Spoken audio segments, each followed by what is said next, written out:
Senin pagi, santri Pondok Pesantren Tebu Ireng, Jombang, Jawa Timur sibuk bersiap-siap meninggalkan pesantren.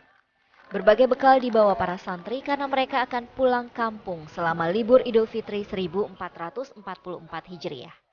Para santri menuju bus masing-masing yang telah diparkir di area parkir sesuai dengan tujuan mudik. Sebanyak 47 bus telah disediakan pengurus pesantren yang akan mengantar para santri ini ke daerah asalnya masing-masing. Sebelum meninggalkan Tebu Ireng, dilangsungkan upacara pelepasan untuk para santri. Pengasuh pesantren Tebu Ireng Kiai Haji Abdul Hakim Mahfuz mengatakan, mudik bareng santri ini dilakukan untuk lebih menjamin keamanan santri selama di perjalanan. 2.800-an dengan kita menggunakan 47 bus. Jadi pada pagi hari ini nanti kembali mereka tanggal 5 Mei kembali lagi ke sini. Dan kami berpesan kepada mereka bahwa mereka itu santri Tebu Ireng. Di rumah pun juga harus bersikap sebagai santri. Nantinya para santri diwajibkan untuk kembali ke pesantren Tebu Ireng pada tanggal 5 Mei 2023 mendatang. Santri yang mengikuti mudik bareng hanyalah santri yang berasal dari daerah yang terjangkau perjalanan darat. Sementara untuk santri asal Kalimantan dan Indonesia bagian timur lainnya menggunakan pesawat terbang.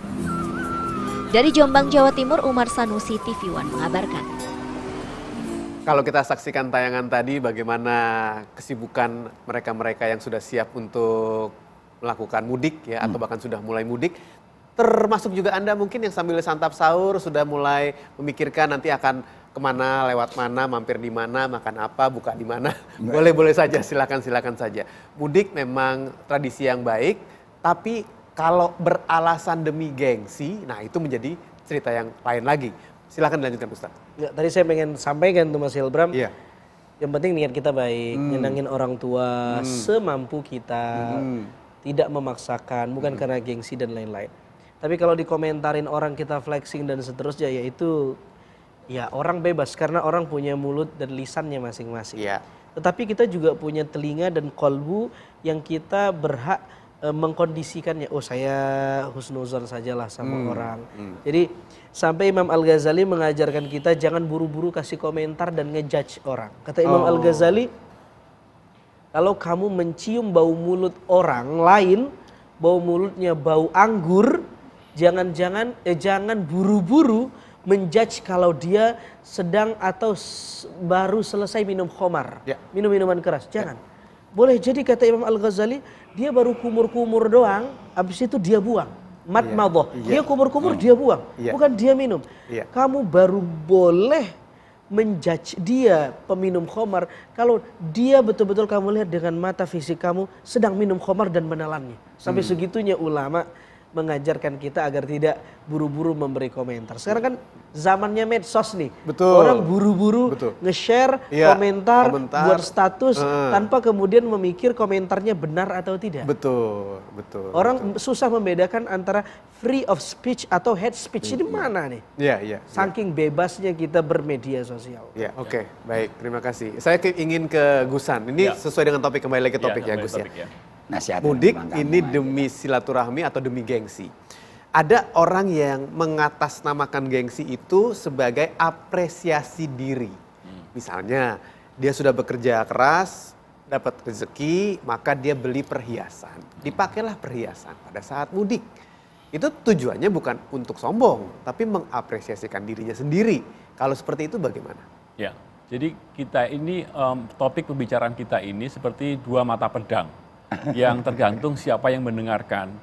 Contohnya kepada orang yang pelaku si pemudik yang diindikasikan melakukan seperti itu, maka uswah yang harus kita berikan kepada dia adalah tolong jaga hati, jaga perasaan orang lain.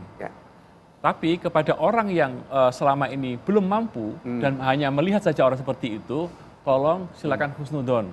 Nah, tetapi kalau ini dibalik, lain lagi ceritanya. Jadi kan ketika kita sudah flexing dalam tanda kutip, memaksa orang lain untuk husnudon sama kita. Boy kamu tuh berbuat perasaan baik pada saya gitu gini kan. Nah, begitu juga dengan dibalik dengan seperti ini. Boy kamu jaga hati saya. Gitu. Jangan pamer-pamer. Jangan pamer-pamer, boy jaga hati dan sebagainya. Nah, maka ini permasalahan sosial itu tidak mudah gitu kan. Maka yang paling baik adalah kita tata diri kita lah. Jangan sampai apapun hal yang baik itu tidak selalu harus kita lakukan. Ya kan? Tidak semua yang dilarang itu boleh kita lakukan. Nah, nanti itu mungkin motivasinya lebih ke sana. Nah, gitu. menyambung dari apa yang dikatakan Gusan, Ustadz, Ya. menjaga perasaan orang lain. Tadi Gusan juga sempat mengatakan ya, ada yang atau Kiai tadi, ada yang justru tidak mau mudik karena Saya tadi. ya Gusan ya, tidak mau mudik karena minder. Yang lain udah pakai motor, saya naik bis misalnya. Yang lain sudah pakai apalah dengan baju baru, saya tidak. Jadi justru dia khawatir bertemu dengan teman-teman, rekan-rekan, saudara-saudaranya pada saat mudik. Akhirnya dia memutuskan untuk tidak. Terputuslah tali silaturahmi secara langsung. Bagaimana? Kalau dia merasa tidak nyaman karena ada orang-orang yang memamerkan harta dan seterusnya, sementara dia belum mampu beli ini dan beli itu, ya jangan-jangan kitanya yang berprasangka buruk, belum berprasangka baik. Mungkin orang yang Kita yang tidak mampu ya? ya yang tidak mampu ini yang berprasangka buruk kepada yang sudah mampu. Bagaimana itu jangan dijadikan stresor, tapi dijadikan penyemangat. Teman saya sudah punya mobil, alhamdulillah berkembang, makin sukses. Insya Allah kalau sama-sama perantau, dia perantau, saya perantau, harusnya saya juga bisa. Dengan itu kita makin bersyukur. Jangan sampai cuma gara-gara ngelihat pencapaian orang kita jadi nggak mudik dan putus silaturahim. Walaupun mudik itu bukan satu-satunya media silaturahim, kan begitu ya? Iya. Gitu. Jadi semua hal bisa kita perbaiki dengan cara pandang kita. Dan agama memberi cara pandang yang baik itu kepada kita. Nah, ini menarik. Yang terjadi memang di masyarakat kita seperti itu dinamika sosialnya. Ya karena itu dibutuhkan sifat qanaah. Oh iya. Menarik, saya baca satu tulisan. Imam Syafi'i bilang, "Wa man daqalba fa anta wa malikid dunya sawa." Luar biasa. Orang kalau yang mau menerima realita kenyataan, ya, apapun yang terjadi di luar sana tapi dia menerima apa yang Allah kasih. Fa anta wa malikid dunya sawa. Kamu dengan raja di alam jagat semesta ini sama. Jadi nggak ada sifat minder.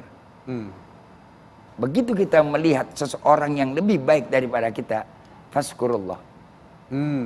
Syukur kita kepada Allah. Syukur. Bahwa orang itu diberikan nikmat. Ya. Orang yang dikasih nikmat, kita yang bersyukur.